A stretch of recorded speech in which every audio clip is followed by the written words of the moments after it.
Because so often performance management becomes the subjective review of factors rather than the objective review. And if you depersonalize that, if we take the person out, the first query that becomes the most important is, these are the outcomes we needed to produce.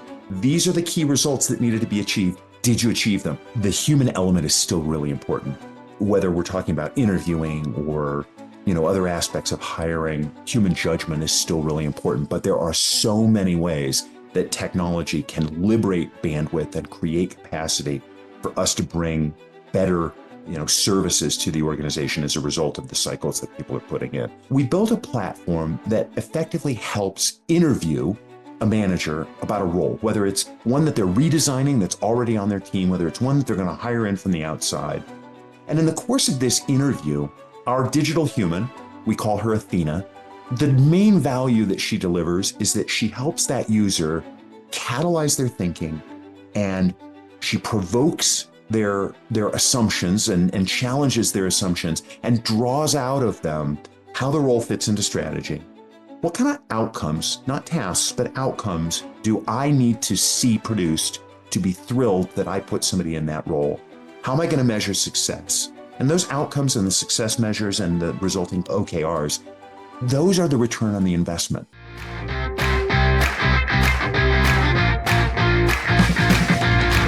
Welcome to Leading to Profit. I'm your host, Kevin Bees, and I've dedicated my career to empowering business leaders like you with the leadership skills, performance psychology they need to build thriving businesses.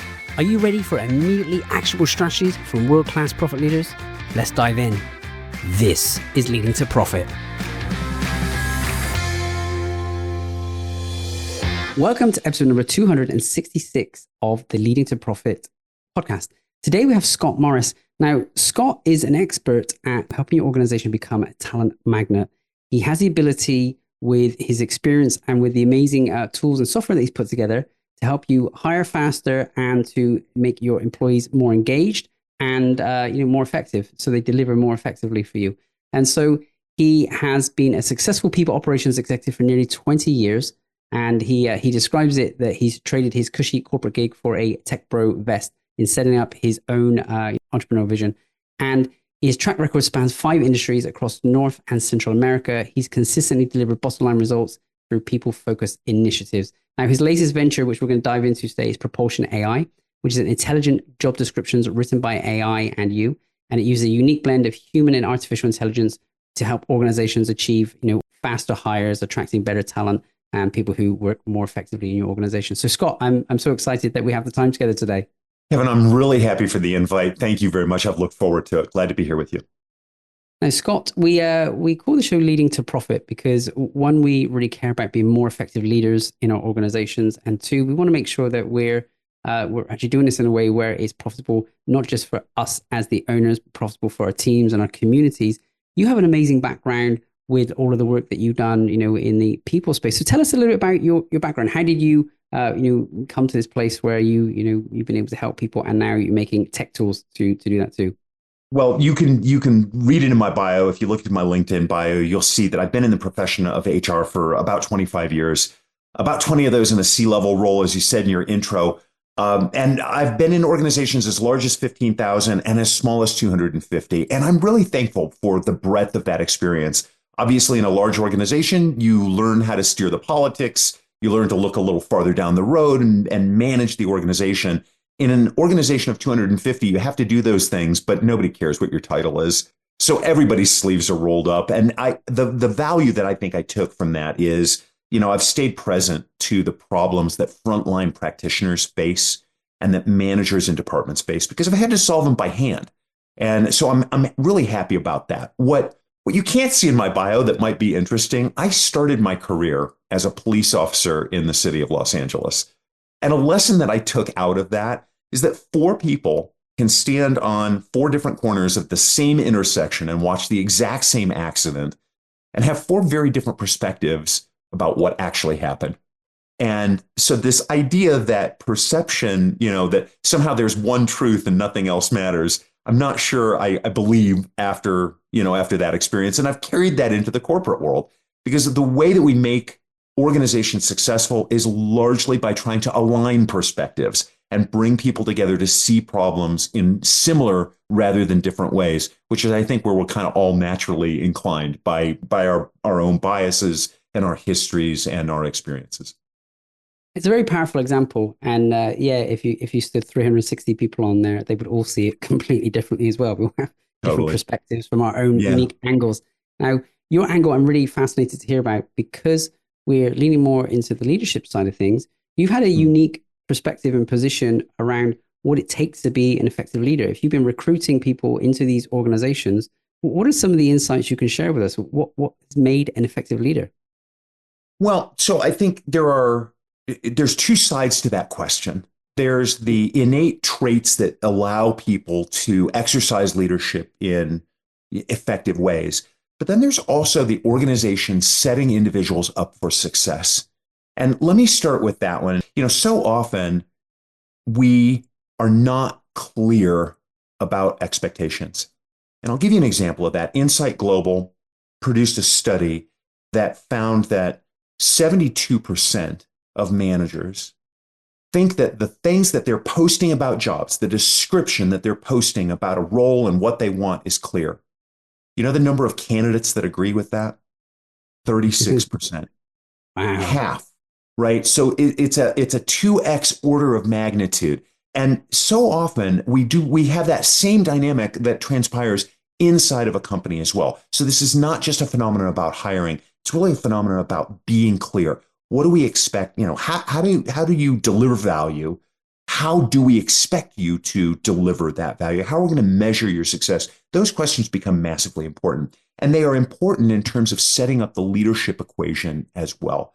When an organization can be clear about the problems that it's facing, when it can admit the problems that it's facing, it positions its leaders to be a lot more effective in addressing those problems. That's always the first step: clarity and acceptance, right?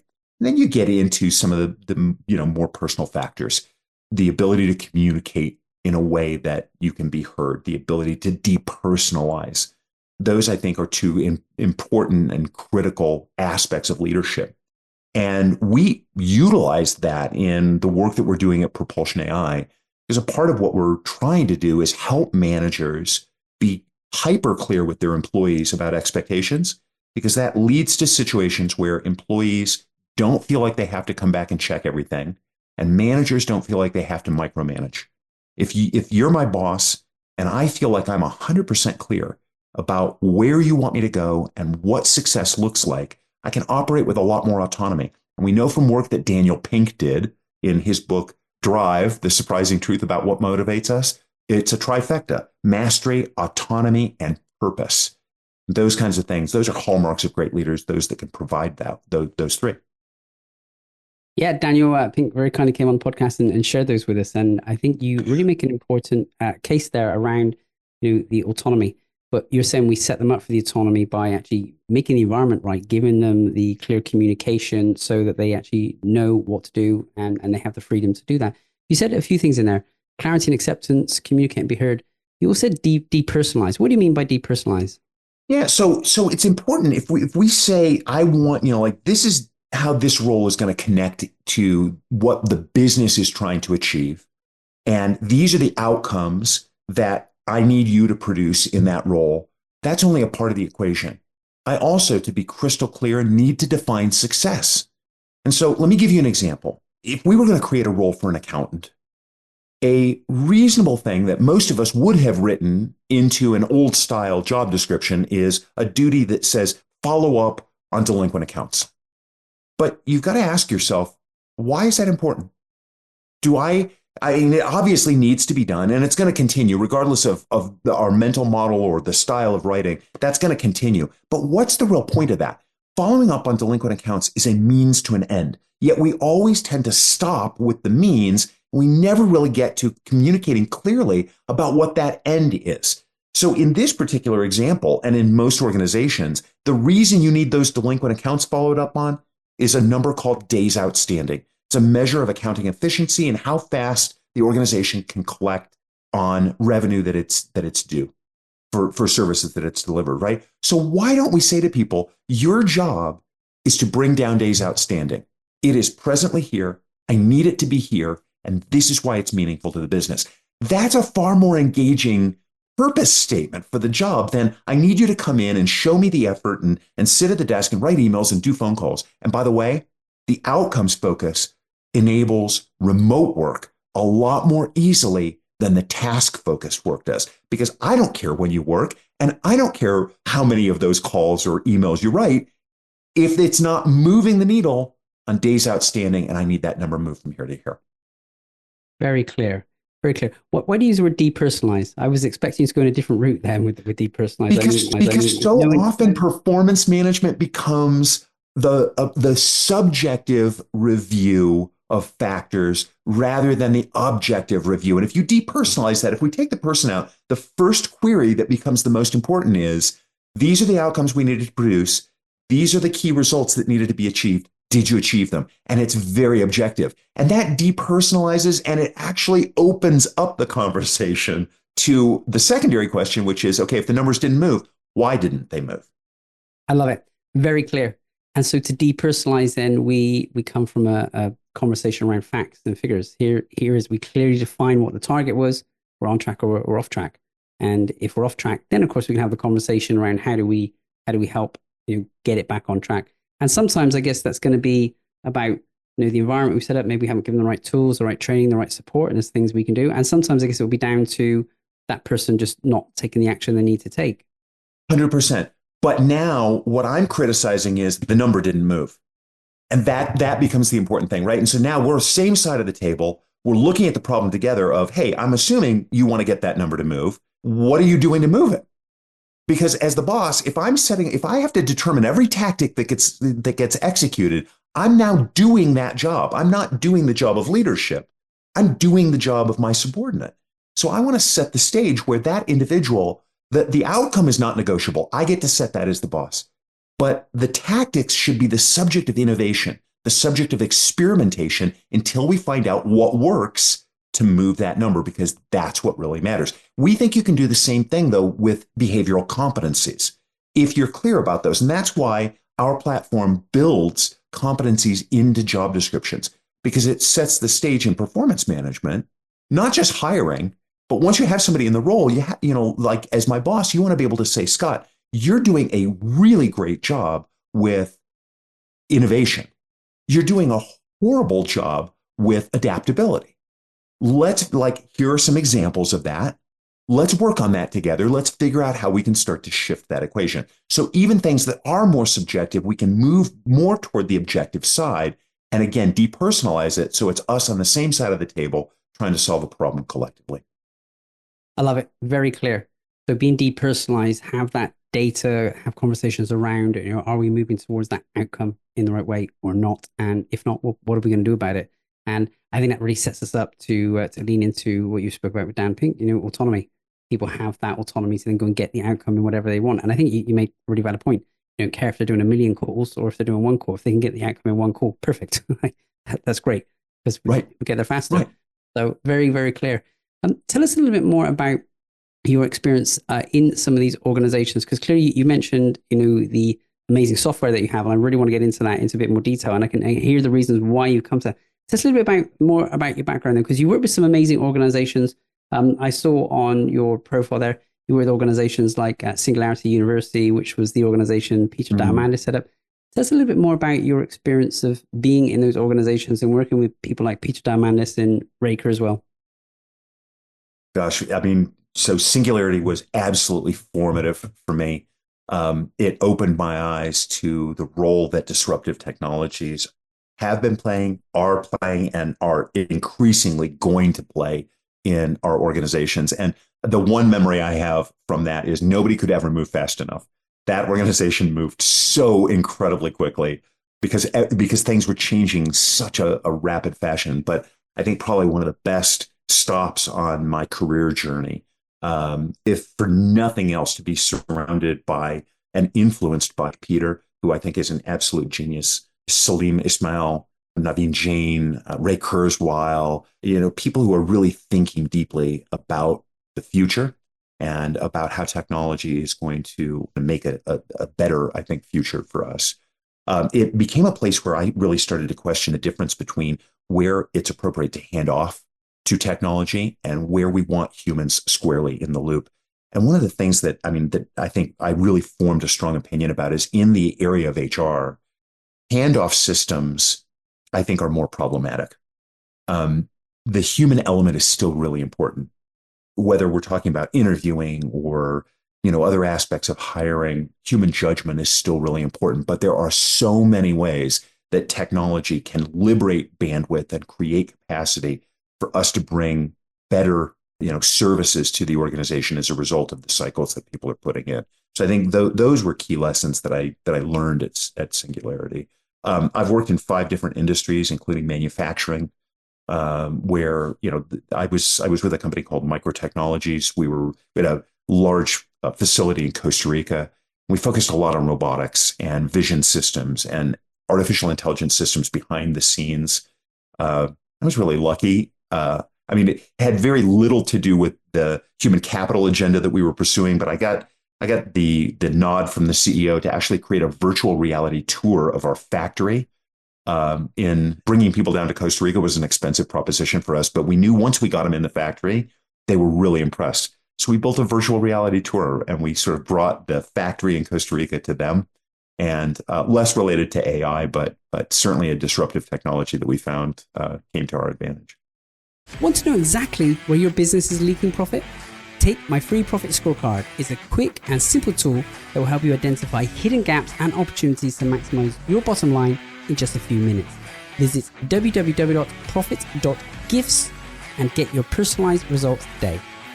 Now, back to the show. I love it. And so working with people like Peter Diamandis, then it clearly planted the seed for you, the innovation and moving fast.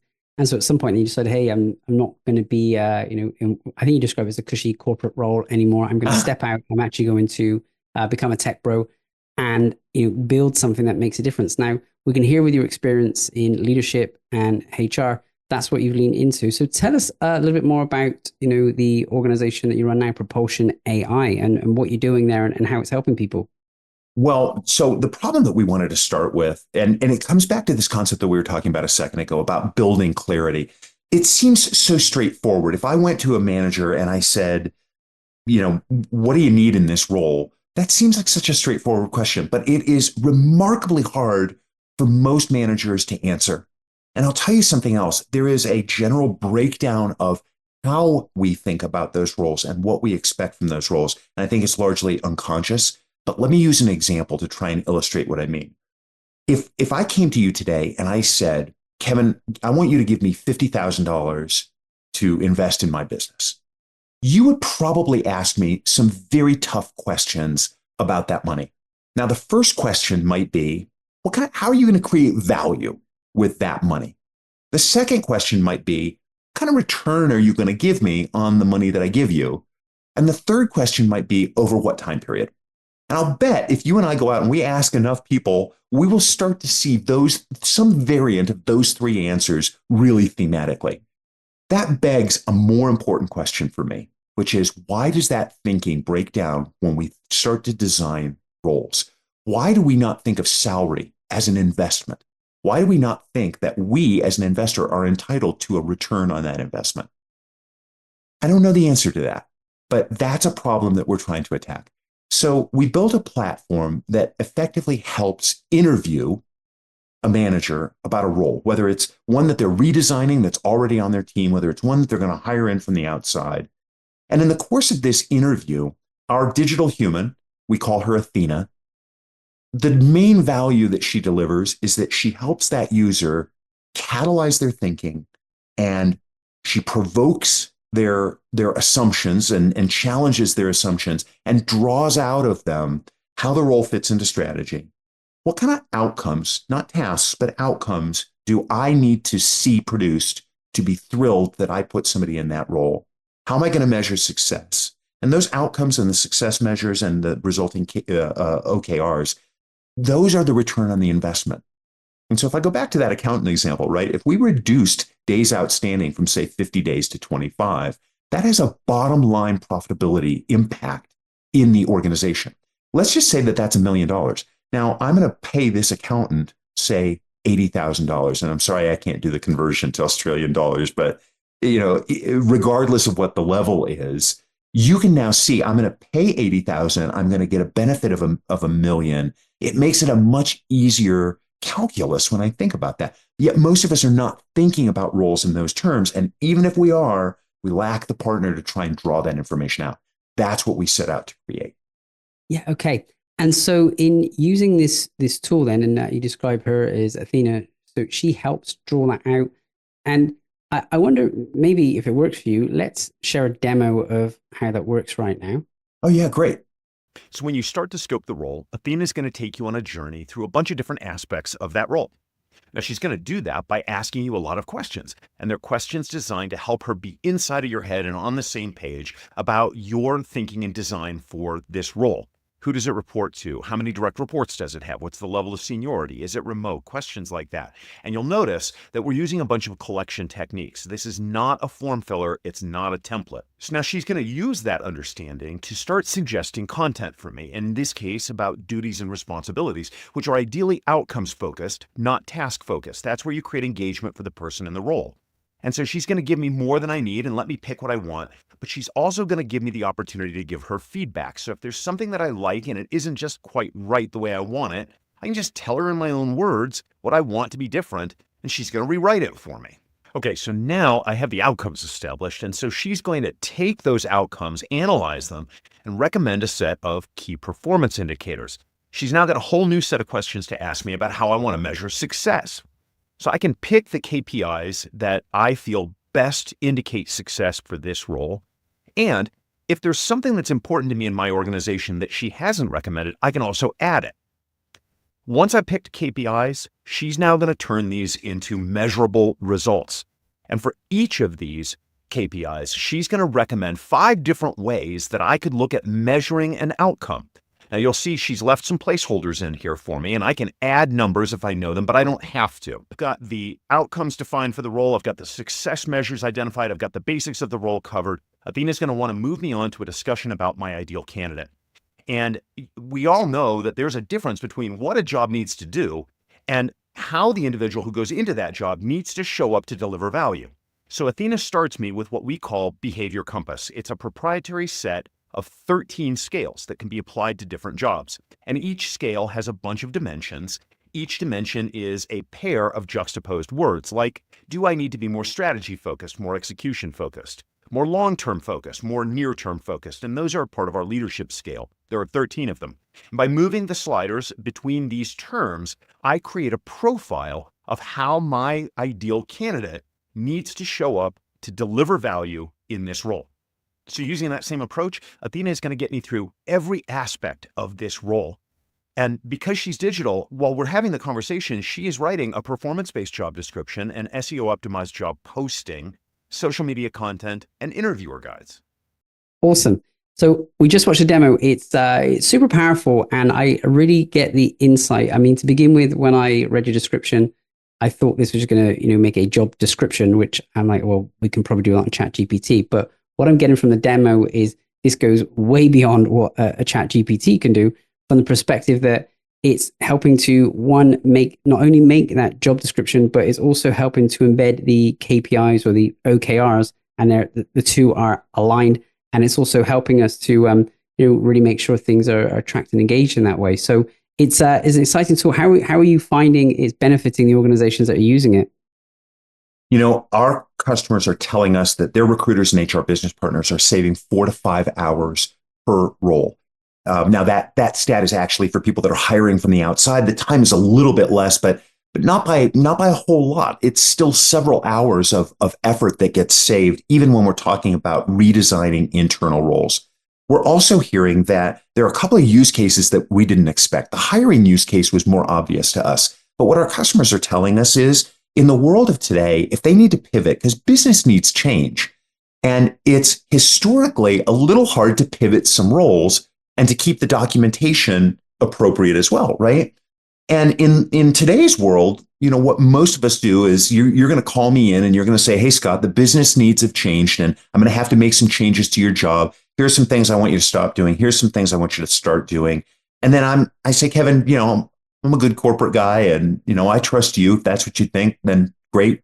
We go off. And then 10 other more important things than updating my job description crowd in, and you never get it done. And that's why over time, the job descriptions really become irrelevant. And why, the clarity about the role over time actually goes down, right? Because we start to add in different things. We don't formalize it. There are no reminders. In the world of tomorrow, what we're seeing our customers do is utilize Athena. You would go to Athena first. You would work out in your mind the design of the role you want me to occupy. You would send it to me. I'd review it. Then we would sit down, but we're sitting down around something very concrete. We can have now a different kind of conversation that ultimately yields the most important thing, which is clarity on my part that I am inside your head and I understand as perfectly as I can what you expect, how we're going to measure my success, what the movements look like. And then the updating is already done, right? And if it's not, if there are things that come out of our conversation, there's an edit feature within the platform that allows Athena to help me to edit an existing job description. Yeah, great. Super powerful. And the bit I loved in the demo as well, that not only does it do the job description, the KPIs, it also does your social post, which is very helpful. Right. Yeah, that is. And it'll do an interviewer guide. Because, another problem, especially if you're redesigning a role inside, it's less important. But if you're hiring from the outside, keeping all of the interviewers on the same page is typically a challenge. And you get people saying, well, I know what we need. When in reality, the only thing that matters is what you have designed into the role and what you believe that we need. So we want to be able to say, in the ideal circumstance, we're splitting up the interviews and we're saying group one, you're going to focus on how the individual's past experiences relate to the future outcomes that we need. Group two, you're going to focus on technical knowledge and skills. Group three, you're going to focus on competencies and behaviors. Group four may be something else. But what that does is it lets us get a 360-degree view without duplicating questions, being very sort of directed in our search, and ultimately comparing candidate to objective standard rather than candidate to candidate, which is a way to introduce a huge amount of bias into the selection process. Yeah, wow. Okay, so actually, it's not. I mean, we described it earlier as helping you come up with a good job description. It's an end-to-end process for recruiting, for hiring, for developing clarity, for designing roles. And I mean, I'll be as bold as to say, who cares about the job description, right? Yeah. As if you can create the clarity, and that has to start in the mind of the manager, you are a light year ahead of people who don't. And that's why we say talent magnets. Managers who have truly thought through the roles, who understand how they're going to measure success, who have a plan for learning and development, those are talent magnets. That's who top talent wants to work with. And that's where we think the principal value of the platform is delivered. But sort of an ancillary benefit is she does all of the heavy writing for you. In fact, you don't even have to, when you give her feedback, we saw it in the demo, you don't even have to give her like full sentences. You can give her concepts and she will work those concepts, rework the content and vet it with you. Love it. I think it sounds super powerful. And I know there's a lot of business owners that I work with that will get value out of having that whole process guided. It can be a bit of a dangerous area. We don't get the description right. We don't get the right people in front of us, or we do get the right people in front of us. We don't know how to interview them. And then we end up stuck for the next 6 months, 12 months with someone who just isn't fit for the role. And we're trying to make that, square peg fit into a round hole.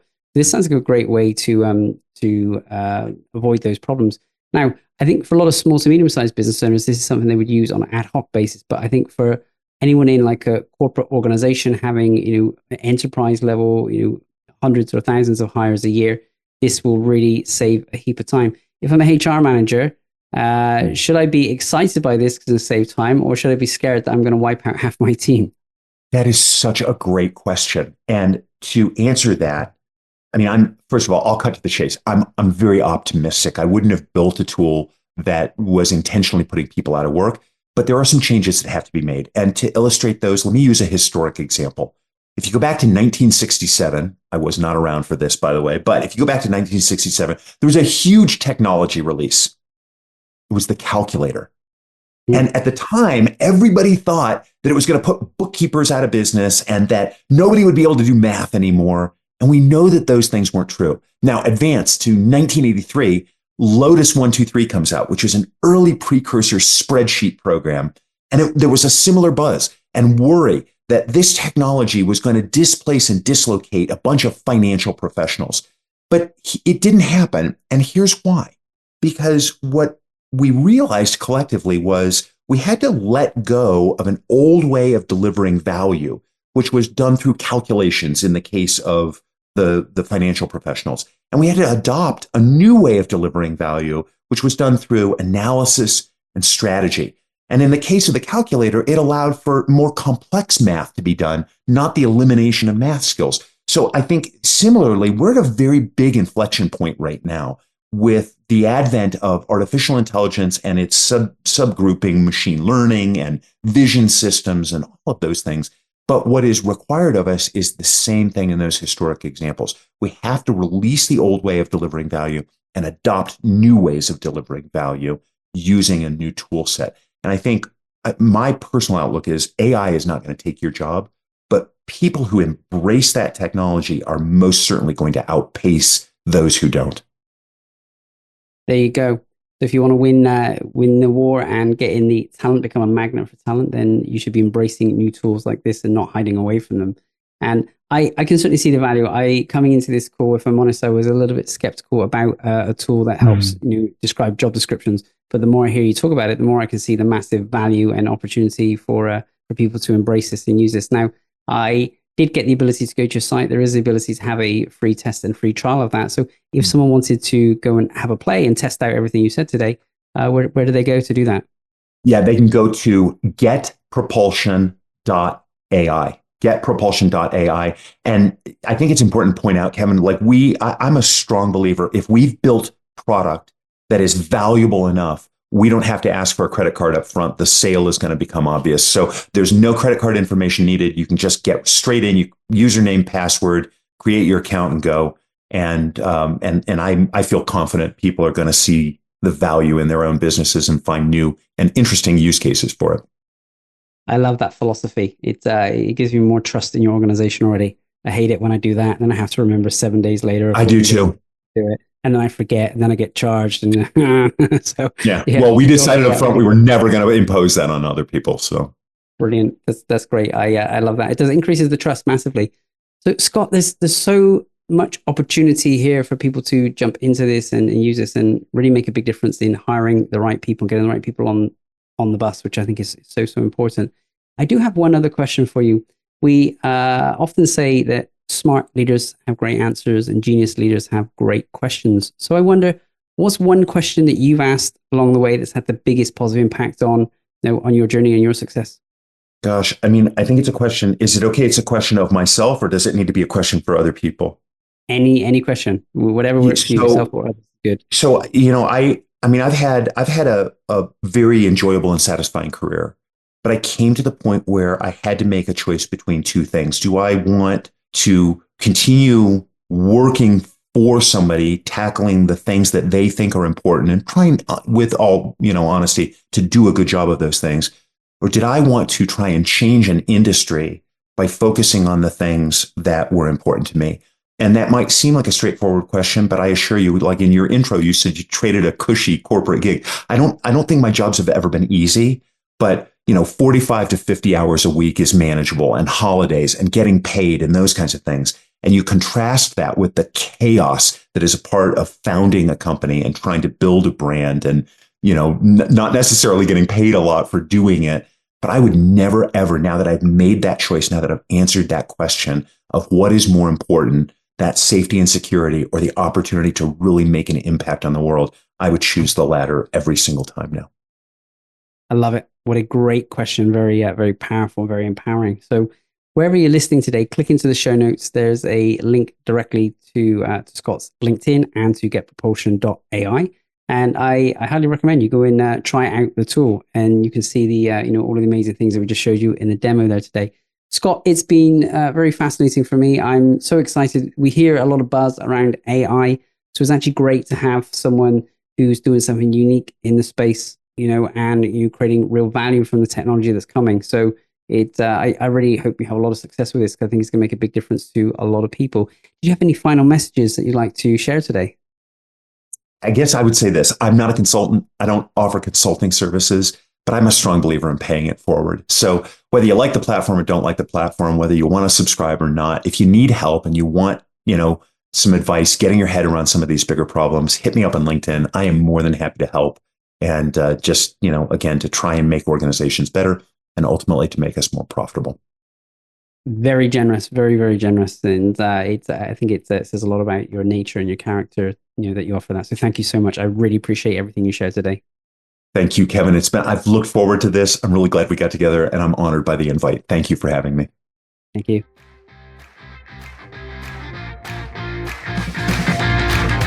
Thank you for tuning in to Leading to Profit. If you found value in today's episode, please subscribe and leave a 5-star review. It helps us to reach more leaders like you who are committed to maximizing their positive impact and profitability. Until next time, this is Kevin Lees, and remember, you stop leaking profit when you're engaged in leading to profit.